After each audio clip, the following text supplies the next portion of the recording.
घाटशिला उपचुनाव 11 तारीख को वोट डाले जाने हैं। जोहार, नमस्कार, देख रहे हैं आप द भारत मित्र, आपके साथ मैं आरती सिंह। और देखिए, ये घाटशिला का रण जब सजा है तो भाई कौन कौन खिलाड़ी हैं इसमें, कौन कौन खिलाड़ी मैदान में ताल ठोक रहे हैं, तो सब अब चेहरे सामने आ चुके हैं कि कौन कौन इस चुनावी मैदान में अपनी किस्मत आजमा रहे हैं। बीजेपी की तरफ से चंपाई सोरेन के बेटे बाबूलाल सोरेन चुनावी मैदान में है। जेएमएम की तरफ से स्वर्गीय रामदास सोरेन के बेटे सोमेश सोरेन को उम्मीदवार बनाया गया है। और अब जेएलकेएम की भी एंट्री हो चुकी है। जेएलकेएम ने भी रामदास मुर्मू को अपना प्रत्याशी बनाया है और अब ये मुकाबला त्रिकोणीय होने जा रहा है। हालांकि ये कहा कुछ निर्दलीय उम्मीदवार भी चुनावी मैदान में है, लेकिन सवाल है कि क्या ये मुकाबला त्रिकोणीय है, क्योंकि पहले ये कहा जा रहा था कि सोरेन वर्सेस सोरेन ही है, लेकिन अब जब जेएलकेएम ने यहाँ पर अपनी उपस्थिति दिखाई है, अब ये मुकाबला बहुत दिलचस्प होने वाला है। लेकिन इन सब के बीच अब बात आती है कि भाई कौन किस मुद्दे पर पब्लिक के बीच जाएगा। मैं ये सवाल इसलिए कर रही हूं क्योंकि अगर कोई वोटर किसी को वोट देगा तो किस मुद्दे पर देगा। घाटशिला में तो बहुत सारे मुद्दे हैं, बहुत सारे मुद्दे हैं जिन पर अब तक सिर्फ वायदे ही हुए हैं, काम नहीं हुआ है। तो क्या होने वाला है इस बार? सबसे पहले देखिए, मुख्यमंत्री का वो बयान आपको जरूर सुनना चाहिए। जब सोमेश सोरेन ने पर्चा दाखिल किया, उसके बाद उन्होंने संबोधित किया था और उसके बाद अपने संबोधन में उन्होंने कहा था, मीडिया से भी बातचीत की थी, तो उन्होंने कहा कि देखिए, घाटशिला जो है ना, घाटशिला उनके लिए विधानसभा क्षेत्र नहीं है। घाटशिला उनके लिए एक परिवार जैसा है, और परिवार से क्या कहना, परिवार है तो भाई परिवार के साथ ही रहेंगे। इसलिए उन्होंने कहा कि ये परिवार है उनका।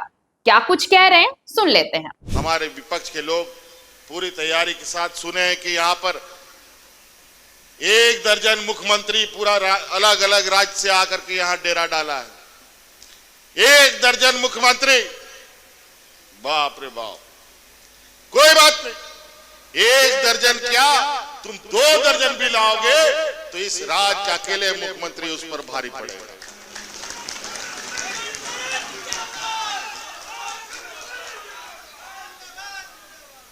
और वो इसलिए, यहां का मुख्यमंत्री हम नहीं, यहां का मुख्यमंत्री सामने बैठी जनता है, उसका ताकत ही मेरी ताकत है। और इसी ताकत के बदौलत हम ऐसे फिरका प्रस्त लोगों से लोहा लेते हैं। सुना आपने। उसके बाद आता है नंबर बीजेपी का।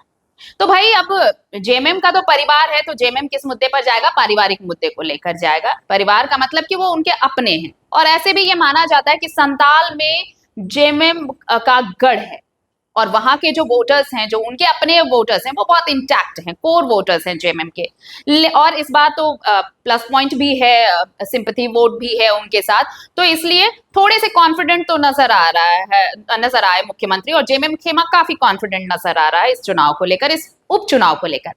लेकिन जब बात बीजेपी की करेंगे हम, तो चंपाई सोरेन ने अपने बेटे बाबूलाल सोरेन को यहाँ से उनके लिए वो चुनाव प्रचार करते नजर आ रहे हैं। बाबूलाल सोरेन यहाँ पर प्रत्याशी हैं बीजेपी के। तो बाबूलाल सोरेन किस मुद्दों पर वोट मांगने जाएंगे? तो क्या कुछ मुद्दे रहेंगे उनके पास, सुनिए चंपाई सोरेन से, क्योंकि चंपाई सोरेन के लिए भी ये चुनाव लिटमस टेस्ट साबित होने वाला है।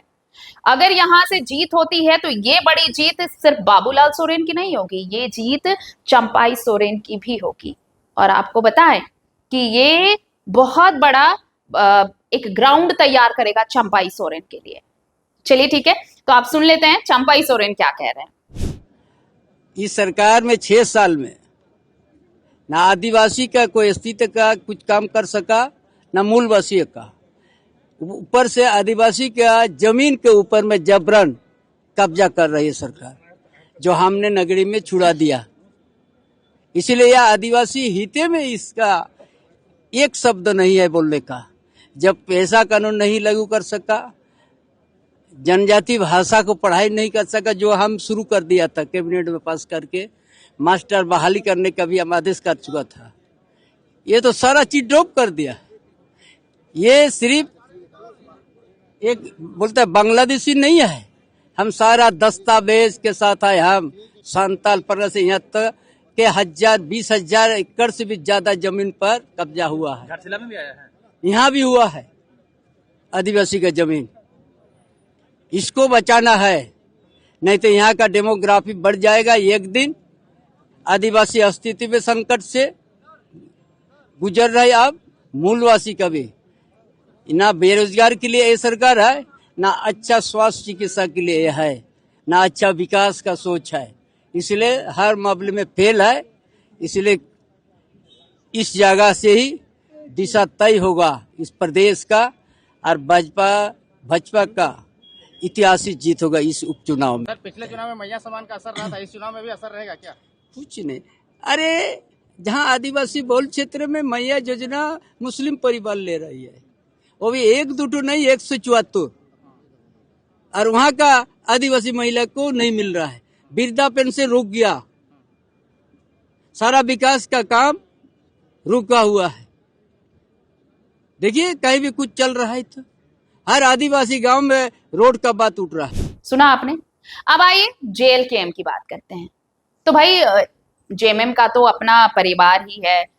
चंपाई को आपने सुन ही लिया कि किन मुद्दों पर वो वोट मांगेंगे, तो फिर जेएलकेएम किन मुद्दों पर पब्लिक के पास जाएगा, किन मुद्दों पर वो वोट मांगेगा?